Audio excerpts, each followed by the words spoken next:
Film की शुरुआत एक सार्वजनिक पार्क में होती है जहां दो मॉर्मन मिशनरी सिस्टर बार्न्स और सिस्टर पिनेक्सटन के बीच बातचीत हो रही है। अश्लीलता। बार्न्स मॉर्मन धर्म में अधिक अनुभवी लगती है, अश्लीलता में नहीं, क्योंकि उन्होंने अकेले पिछले महीने में कम से कम 7 लोगों को धर्मांतरित किया है। पैक्सटन अधिक मासूम प्रतीत होती है, हालांकि वह अपनी धर्म के प्रति अंधी आस्था रखती है। वह चर्चा करती है कि उन्हें अश्लील फिल्म की अभिनेत्री के लिए बुरा लगा, फिल्म जो उसने देखी थी। फिर यह पता चलता है कि वे उन लोगों से मिलने जा रही हैं जिन्होंने पहले उनकी चर्च में रुचि दिखाई थी। थोड़ी देर बाद वे एक घर पहुंचती हैं और बार्न्स अपनी साइकिलों को पास की बाट से ताला लगाती हैं। वह चाबी अपनी जेब में डाल लेती है, दरवाजा खटखटाती है और जल्द ही उनका स्वागत एक सेवानिवृत्त अंग्रेज श्रीमान द्वारा किया जाता है। रीड। दोनों बहनें अपना परिचय देती हैं, यह बताते हुए कि वे यीशु मसीह के बाद के दिनों के संतों की चर्च में उनकी रुचि पर चर्चा करने आई हैं। रीड रुचि रखते हुए दिखाई देते हैं। वह उन्हें अंदर आने का निमंत्रण देते हैं, तूफानी मौसम की ओर इशारा करते हुए, लेकिन मिशनरी समझाते हैं कि अंदर आने के लिए वहां सुरक्षा के लिए एक महिला का मौजूद होना जरूरी है। वह आकर्षक अंग्रेज आश्वासन देते हैं कि उनकी पत्नी घर पर है और इस समय ब्लूबेरी पाई बना रही हैं। अंदर आने के बाद मिस्टर रीड उनके गीले कोट लेने और पास में टांगने का प्रस्ताव देते हैं। बहनें इससे सहमत होती हैं और आदमी छोड़कर जाता है, यह कहते हुए कि वह साथ ही नाश्ते की भी जांच करेगा। वह कुछ मिनटों बाद लौटता है और कहता है कि उसकी पत्नी जल्द ही पाई के साथ उनके साथ जुड़ जाएगी। तिकड़ी फिर अपने गर्म पेय के साथ बैठ जाती है और बातचीत शुरू होती है, लेकिन धर्म के बारे में बात करने से पहले रीड बहनों से उनके व्यक्तिगत इतिहास के बारे में पूछते हैं। पैक्सटन बताती हैं कि वह चर्च में ही पैदा हुई और बड़ी हुई, जबकि बार्न्स कहती हैं कि उनकी मां ने धर्म परिवर्तन किया था। अपने पिता के निधन के बाद उन्होंने कुछ अलग अलग चर्चों में जाने की कोशिश की, क्योंकि वे सुनिश्चित नहीं थे कि क्या अनुसरण करने का मार्ग।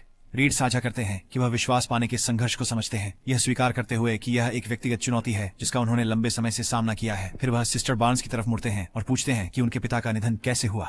बार्न्स इस व्यक्तिगत प्रश्न से थोड़ी चौंक जाती हैं, लेकिन जवाब देती हैं कि यह लू गहरी की बीमारी थी। जो उन्होंने अभी कहा था उसे गलत सुनकर रीड ब्लूबेरीज के बारे में मजाक करते हैं। हालांकि वह जल्दी ही अपनी गलती को समझ जाता है और बताता है कि उसने सोचा कि बार्न्स पाई से संबंधित मजाक कर रही थी। पैक्सटन स्थिति को संभालने की कोशिश करती है और कहती है कि वह मृत्यु के बाद तितली के रूप में लौटना चाहेंगी। इससे वह प्रियजनों के करीब रह सकेंगी और उनकी उंगलियों पर उतर सकेंगी। इशारे के तौर पर असहज क्षण के बावजूद रीड बातचीत को धर्म की ओर मोड़ते हैं, शुरुआत में उनकी आस्था के प्रति सम्मान प्रकट करते हुए, लेकिन उनके स्वर जल्द ही वह विवादास्पद विषयों जैसे कि मॉर्मन धर्म में बहुविवाह के इतिहास में डुबकी लगाता है। बार्न्स समझाती हैं कि बहुविवाह एक बार एक आध्यात्मिक मिशन था जो कठिनाई और रक्तपात के बाद मॉर्मन समुदाय को बढ़ाने में मदद करने के लिए था। वह यह भी जोड़ती हैं कि इसे चर्च से हटा दिया गया क्योंकि अब इसकी आवश्यकता नहीं रही। हालांकि रीड इस विषय को छोड़ने से इनकार कर देता है, भले ही उसे दिखता है कि दो मिशनरी स्पष्ट रूप से असहज हैं। वह बाइबल के रहस्योद्घाटनों की विश्वसनीयता पर संदेह करता है। अगर जो लोग इन शिक्षाओं का प्रचार करते हैं वे दोषपूर्ण पापी मनुष्य हैं। इसके अलावा रीड पूछता है कि कोई कैसे सुनिश्चित हो सकता है यदि उनके धार्मिक उपदेश सच हैं। पैक्सटन शांति से जवाब देती है कि वह अपने धर्म पर विश्वास करती है क्योंकि यह उन्हें जैसा महसूस कराता है। जैसे जैसे बातचीत आगे बढ़ती है, मिशनरी महसूस करते हैं कि रीड उनकी बातों को सुनने के बजाय अपने विचार थोपने में अधिक रुचि रखता है। फिर बार्न्स उसकी नीरस दलील को बीच में ही रोक देता है और उसकी पत्नी से फिर मिलने के लिए कहता है। रीड एक पल के लिए हिचकिचाता है, लेकिन उससे बात करने के लिए सहमत हो जाता है और चला जाता है। बार्न्स ने लापरवाही से मेज पर रखी मोमबत्ती की जांच की। लेबल पर लिखा है कि यह ब्लूबेरी पाई की खुशबू वाला है, जिसका मतलब है कि वहाँ कोई पत्नी नहीं है जो एक या उसे वास्तव में ब्लूबेरी पाई बहुत पसंद है। यह अचानक बार्न्स को एहसास कराता है कि रीड अब तक उन्हें धोखा दे रहा था। वह यह जानकारी अपनी दोस्त को बताती है और दोनों यह निष्कर्ष निकालते हैं कि उसके इरादे अच्छे नहीं हैं। जब अंततः रीड लौटता है तो उसके पास न तो पाई होती है और न ही उसकी पत्नी, और इसके बजाय वह उन्हें आमंत्रित करता है। उन्हें रसोई में ले जाते हैं। वे प्रस्ताव को ठुकरा देते हैं और बार्न्स झूठ बोलता है कि उन्हें चर्च से अभी अभी एक कॉल आया है। निराश होकर रीड वापस अंदर जाता है और कहता है कि वह अपनी पत्नी को बताएगा कि उनके मेहमान जाने वाले हैं। बार्न्स उनके जाने का इंतजार करती है, फिर पैक्सटन से कहती है कि उन्हें निकलना चाहिए। तुरंत दोनों महिलाएं बिना कोट के बाहर की ओर भागती हैं, लेकिन दरवाजा बंद मिलता है। फिर पैक्सटन कॉल करने की कोशिश करती हैं, लेकिन पता चलता है कि कोई नेटवर्क। अचानक वे अंदर से एक आवाज सुनते हैं और 1 सेकंड बाद घर की लाइटें बंद हो जाती हैं। इससे मजबूर होकर महिलाएं अनिच्छा से घर के अंदर गहराई में जाती हैं, जहां वे एक लाइब्रेरी में पहुंचती हैं। रीड भी कमरे में आता है और जब तक रीड उन्हें शांति से आगे बढ़ने के लिए कहते हैं और महिलाएं अपने कोट उठाती हैं जो कि पास में रखा गया है, बल्कि आश्चर्यजनक रूप से उनकी साइकिल के ताले की चाबी पैक्सटन की जेब में है। जब वे अंदर आए थे, बार्न्स ने सुनिश्चित किया था कि वह इसे अपनी जेब में रखे। रखे। फिर वह रीड से दरवाजा खोलने के लिए कहती है, लेकिन वह बताता है कि यह एक टाइमर प्रणाली के कारण बंद है। वह जोड़ता है कि सामने का दरवाजा अगली सुबह तक नहीं खुलेगा। रीड उन्हें पिछले दरवाजे का विकल्प देते हैं, लेकिन वे हिचकिचाते हैं। उन्हें कुछ गलत होने का आभास होता है। वे आगे के दरवाजे से बाहर जाने पर जोर देते हैं, लेकिन रीड मना कर देते हैं, कहते हुए कि यह संभव नहीं है। अचानक उसकी आवाज डरावनी हो जाती है और वह उन्हें चर्च कॉल के बारे में झूठ बोलने का आरोप लगाता है। बार्न्स जोर देती है कि यह कोई बहाना नहीं था, लेकिन रीड बहस करता है कि यह असंभव है। वह बताता है कि घर की दीवारें और छतें धातु की बनी हैं, जो किसी भी सिग्नल को रोकती हैं। घबराकर बार्न्स रीड से पूछती है कि क्या उसके पास फोन है, लेकिन वह दावा करता है कि उसके पास फोन नहीं है। हताश होकर बार्न्स पिछले दरवाजे से बाहर जाने की कोशिश करता है, केवल यह देखने के लिए कि यह जाता है। तहखाने में वह एक और दरवाजा आजमाती है, लेकिन वह भी तहखाने की ओर जाता है और बाहर निकलने का रास्ता नहीं है। फंसी हुई महसूस करते हुए बार्न्स जिद करती है कि राज्य के अध्यक्ष जानते हैं कि वे यहाँ हैं। पैक्सटन फिर एक कहानी बनाता है, यह कहते हुए कि पुलिस ने उन्हें घर के सामने आते हुए देखा था। वे मांग करते हैं कि रीड उन्हें जाने दें, चेतावनी देते हुए कि वह परेशानी में पड़ सकता है। हालांकि वह उनकी चिंताओं को नजरअंदाज करता है और अंत में अपनी सच्ची मंशा उजागर करता है। रीड कहता है कि मिशनरी अपने विचार दूसरों को बेचते हैं, लेकिन आज वह उन्हें अपना विचार बेचेगा। उनकी आस्था को तर्क के जरिए तोड़ने का प्रयास करते हुए रीड घोषणा करता है कि कोई भगवान नहीं है। इसके बाद वह एक पर विश्वास लिखता है, दरवाजा, और अविश्वास दूसरे पर। यदि वे उनके तर्कों के बाद भी अपने धर्म में विश्वास करते हैं, तो उन्हें विश्वास करने वालों के दरवाजे से जाना चाहिए, लेकिन अगर वे उनकी दृष्टिकोण से सहमत हैं, तो उन्हें अविश्वासी दरवाजा चुनना चाहिए। डरी हुई पैक्सटन सोचती है कि रीड से सहमत होने पर वे सुरक्षित रूप से निकल सकेंगे। वह जल्दी से हार मान लेती है, अंग्रेज की बुद्धिमत्ता की सराहना करती है। फिर वह कहती है कि उन्हें अविश्वास के रास्ते से निकलना चाहिए। हालांकि बार्न्स डर के बावजूद अपने विश्वास पर अडिग रहती है। वह रीड के तर्कों को क्रॉस एग्जामिन करती है और उन्हें गलत साबित करते हुए विश्वास के रास्ते को चुनती है। वह पैक्सटन से पूछती है कि क्या वह अब भी भगवान में विश्वास करती है, और वह पुष्टि करती है। तब बार्न्स अपनी दोस्त का हाथ पकड़कर विश्वास के रास्ते पर ले जाती है, लेकिन उसके डर के लिए रीड जैसे ही वे नीचे तहखाने में पहुंचते हैं, उसे पीछे से बंद कर देता है। जैसे ही दोनों महिलाएं अंदर की ओर बढ़ती हैं, वे बेचैन हो जाती हैं, यह समझते हुए कि बाहर निकलने का कोई रास्ता नहीं है। चीजें और भी डरावनी हो जाती हैं जब अचानक उन्हें कदमों की आवाज सुनाई देती है। बार्नेस ने एक छोटा चाकू पकड़ लिया था, जबकि रीड ऊपर लाइब्रेरी में उन्हें व्याख्यान देने में व्यस्त थे। वह इसे पैक्सटन को देती हैं और अपनी सुरक्षा के लिए एक योजना बनाती है। वह समझाती हैं कि जब वह कोड वर्ड मैजिक अंडरवियर कहेंगी, तब पैक्सटन को रीड पर हमला करना चाहिए। वह इससे ज्यादा संदिग्ध कोड वर्ड नहीं सोच सकती थी।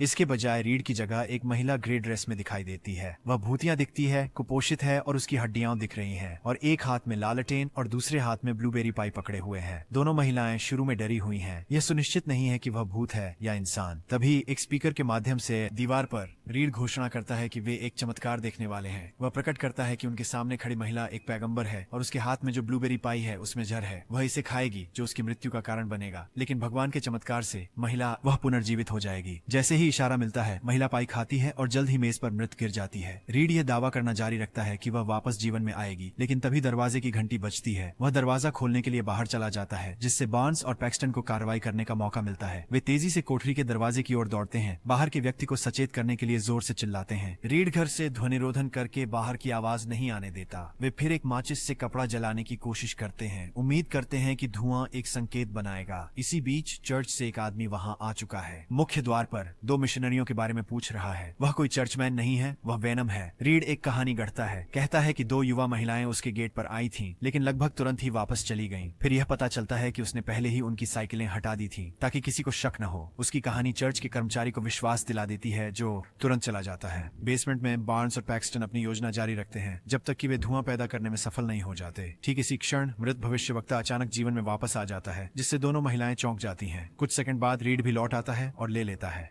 भविष्यवक्ता दूर चले जाते हैं। वह अति प्रसन्न है और दो मिशनरियों से पूछते हैं कि उन्होंने अभी क्या अनुभव किया। हालांकि बार्न्स समझ जाते हैं कि रीड उनकी आस्था को कमजोर करने के लिए मनोवैज्ञानिक रणनीतियां अपना रहे हैं। वह धोखा खाने से इनकार करती हैं और कहती हैं कि जो हुआ वह कोई चमत्कार नहीं था, बल्कि केवल एक चाल। ये तब है जब वो पैक्सटन को कार्रवाई करने का संकेत देती है और कहती है कोड शब्द जादुई अंडरवियर। लेकिन एक चौंकाने वाले मोड में रीड पहले कार्रवाई करता है और बार्न्स पर हमला करता है। ये वेला काट देता है। डरी हुई पैक्सटन दरवाजे की ओर दौड़ती है, मदद के लिए दरवाजा पीटती और चिल्लाती है, लेकिन कोई फायदा नहीं होता। फिर रीड उसे शांत करने की कोशिश करता है, उसे आश्वस्त करता है कि बार्न्स वापस जीवन में आ जाएगा। हालांकि जब पैक्सटन बेसमेंट के फर्श पर लौटती है, रीड खुलासा करता है कि बार्न्स फिर से जीवित नहीं होगा। वह उसके हाथ से एक धातु की वस्तु निकालता है, जिसे पैक्सटन गर्भ निरोधक उपकरण के रूप में पहचानती है। वह भयानक अंग्रेज व्यक्ति बताता है कि तथाकथित पुनरुत्थान को विफल कर दिया गया था और इसे एक अनुकरण से तुलना करता है, संदर्भित करता है फिल्म द मैट्रिक्स की तरह। वो दावा करता है कि बार्न्स ने दोहरी जिंदगी जी है जिसमें सच्चा विश्वास या दृष्टिकोण नहीं था, केवल एक प्रोग्राम किए गए सिस्टम का हिस्सा। फिर रीड पैक्सटन से चुनौती पूछता है कि क्या वह सिर्फ विश्वास करती है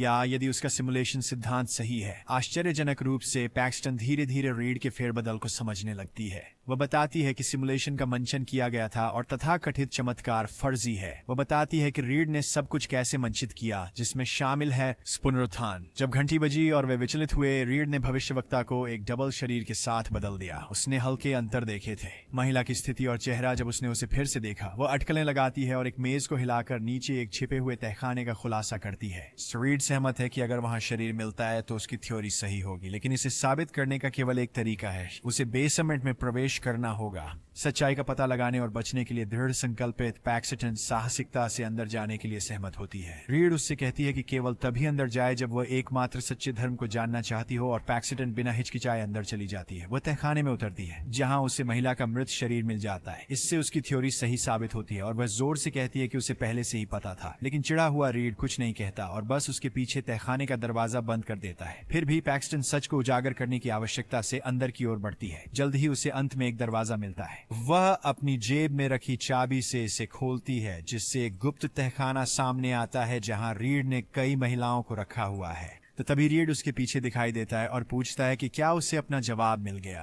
पैक्सटन अंततः सब कुछ समझ जाती है और बताती है कि कैसे रीड को धोखा दिया गया था। उसे याद आता है कि जब वे पहली बार घर में प्रवेश किए थे तो रीड अपनी पत्नी से बात करते हुए प्रतीत हुआ था, लेकिन वह बार्न्स के कोट से चाबी निकालने और उनकी साइकिलें हटाने के लिए एक बहाना था। पैक्सटन ने शुरुआत में सोचा था कि रीड ने गलती से चाबी उसकी जेब में डाल दी थी, लेकिन अब उसे समझ में आया कि यह जानबूझकर था। वह जानता था कि वह उस चाबी का इस्तेमाल करेगी इस दरवाजे को खोलने के लिए। इसका मतलब है कि वह अपनी मर्जी से नहीं, बल्कि इसलिए यहाँ है क्योंकि रीड ने उसे स्थिति में फंसाया ताकि उसकी धारणा को नियंत्रित कर सके। ये सुनकर अंग्रेज व्यक्ति पुष्टि करता है कि उसका एकमात्र सच्चा धर्म नियंत्रण है। वह स्वीकार करता है कि उसे दूसरों पर नियंत्रण करने में आनंद आता है, जैसे धार्मिक संस्थाएं करती हैं। पैक्सटन चारों ओर देखती है और कुछ महिलाओं को पिंजरों में कैद पाती है। उसे उनके लिए दुख होता है, लेकिन रीड उससे कहता है कि महिलाओं के अपने चुनाव उन्हें यहाँ लाए हैं। ये जैसे ही वह पैक्सटन को बुली करता रहता है, वह टूट जाती है और रोने लगती है। फिर अचानक वह अपनी चाकू निकालती है और उसे गर्दन में चुभो देती है। पैक्सटन भागने की कोशिश करती है, लेकिन पूरा घर भूल भुलैया की तरह है। चीजें उसके लिए और भी बदतर हो जाती हैं जब रीड उसे पकड़ लेता है। वह उसके पेट में छुरा मारता है और दोनों मर जाते हैं। रीड पैक्सटन से कहता है कि उनके लिए प्रार्थना करे। मिशनरी प्रार्थना करने लगती है। हालांकि रीड ने उसके साथ इतनी बुरी बातें की हैं, वो अपनी आस्था पर कायम रहती है। इस कठिन परिस्थिति में भी दया और दृढ़ता दिखाती है। लेकिन जैसे ही रीड उसे खत्म करने वाला होता है, 1 किलो वाला लकड़ी का ब्लॉक उसके माथे पर लग जाता है। उसे तुरंत मार डालता है। पैक्सटन ऊपर देखती है और सिस्टर बार्न्स को देखती है, जो अपनी आखिरी ताकत के सहारे मुश्किल से खड़ी हैं। फिर वे फर्श पर गिर जाती हैं, लेकिन उनके वीरतापूर्ण कार्य से पैक्सटन को कोशिश करते रहने की प्रेरणा मिलती है। अपनी दोस्त को अलविदा कहने के बाद वह रीड के अध्ययन कक्ष की खिड़की से कूद जाती है। फिल्म का अंत तब होता है जब वह अंततः बाहर पहुंच जाती है। वो पास में ही बैठ जाती है ताकि सांस ले सके, और जल्द ही एक तितली उसके सिर पर आकर बैठ जाती है। संकेत करता है कि वह उसकी मित्र बार्न्स है, या शायद वह वहीं पर मर गई, या शायद ये बस एक तितली है, या फिर शायद ये बस एक फिल्म है।